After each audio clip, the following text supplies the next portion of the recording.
Hello everyone, welcome back to another episode of r/PettyRevenge. In today's episode, neighbor won't turn his floodlights off. Talk dirty to my GF? Hope you appreciate my help. Garbage man. Before we get started, make sure to subscribe so you will never miss a video. So let's get started. Neighbor won't turn his floodlights off. Some years ago we had some new neighbors move in next door. Nice enough people, but we had a problem with them. The husband traveled a lot and his wife was afraid of just about everything, the dark, thunderstorms, you name it. The problem was the floodlights over their garage doors. She would leave them on all night, every night, even though you couldn't see them from inside of their house. They were positioned such that they would shine into our bedroom at night. We were not able to block them effectively with our curtains.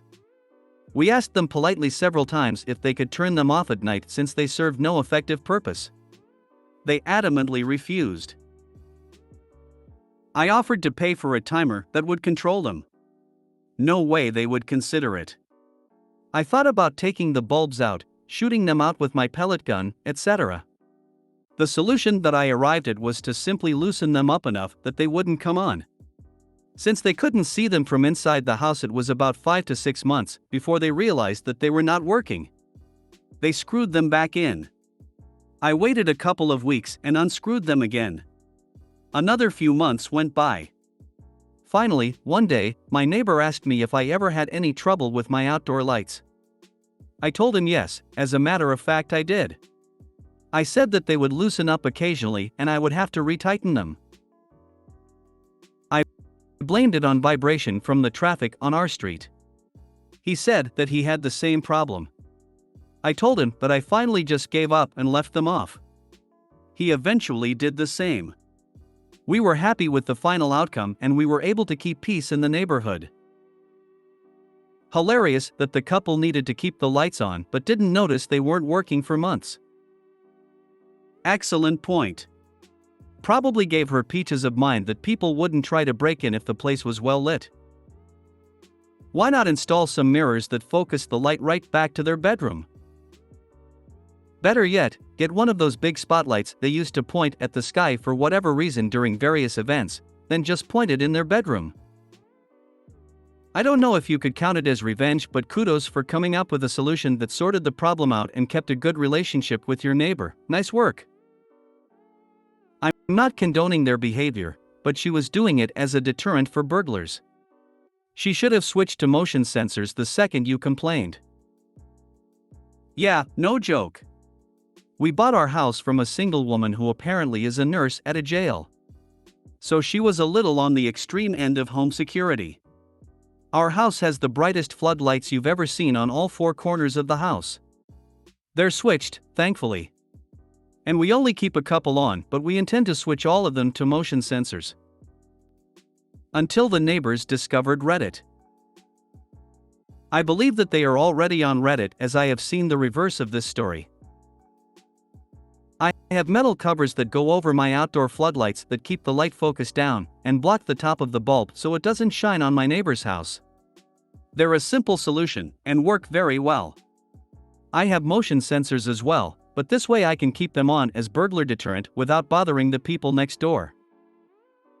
Vibration from the street is cracking me up, I would fall for that.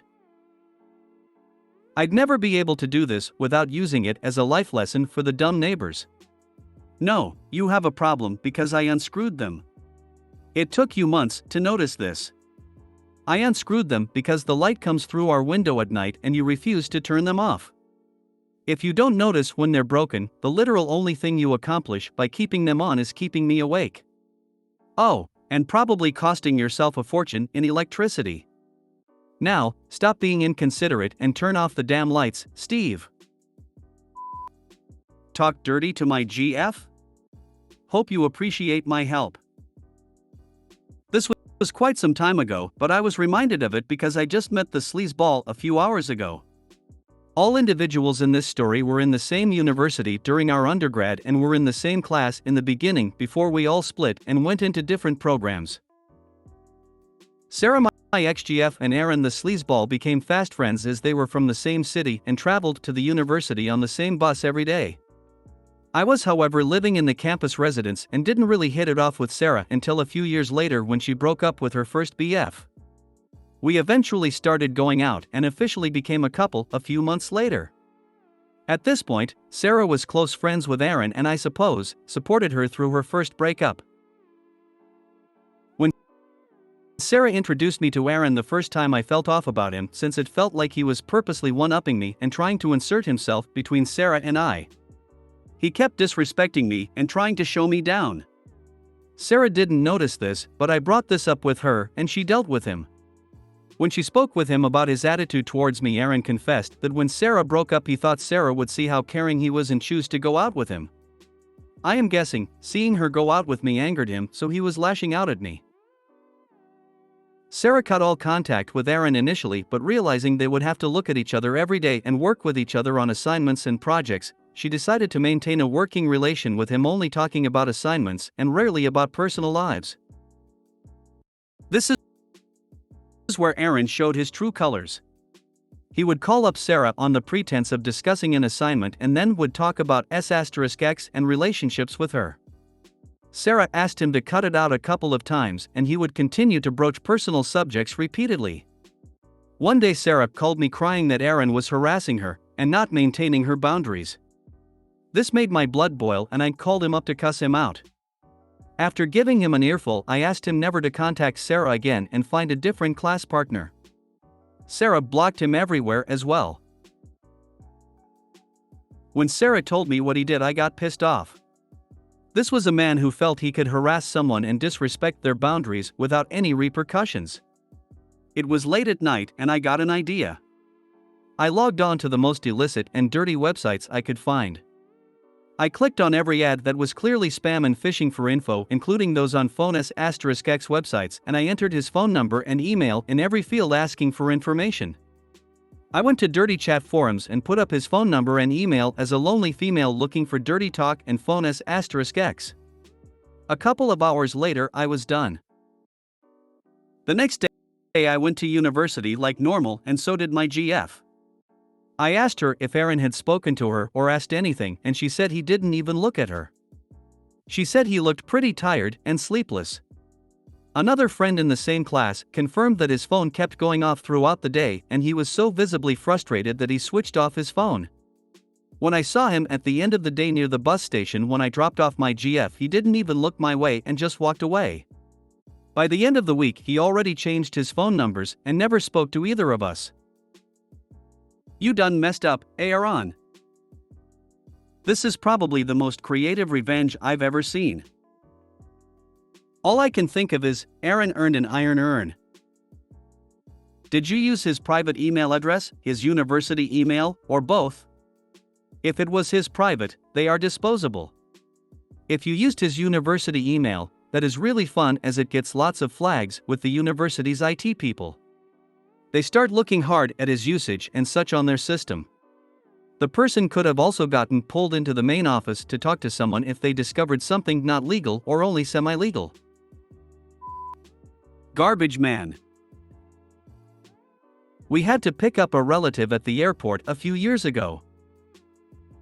As we waited in the baggage claim area, a guy in his mid-30s was pulling his suitcases off the carousel. One by one he compared the little labels stapled into his ticket folder with the labels on the suitcases, and one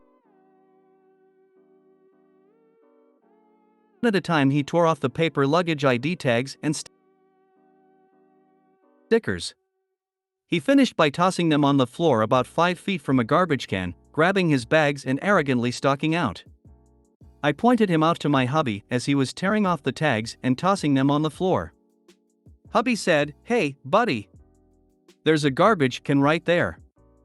The guy completely ignored him. And as he disappeared through the automatic doors into the spring evening, I carefully gathered up all his luggage tags. Every little bit in piece. Even the skinny little elastics that had held them on the suitcase handles. Since his name and address were so legibly printed, there was only one thing to do. I brought them home. And the next day, I wrote him a little note. Haha, asshole. Now you have to throw them away. I sealed it all into an envelope and mailed it to him. You went postal. And petty. You can tell when it really is a postman that goes postal because the bullets hit the wrong building 3 days late. So perfect. You're a superhero. I know who needs to get on every snail mail mailing list possible. Ooh, I like that. Save the idea, you may have an opportunity to use it someday. I have wished over the years that I'd saved his address. I would send him an envelope of junk mail every year on the anniversary date, too. OMG, this is the stuff I dream about doing but never do. Good on you, okay hand. If you made it to the end of the video, thanks for watching. Don't forget to like, subscribe and share, and we will see you in the next video.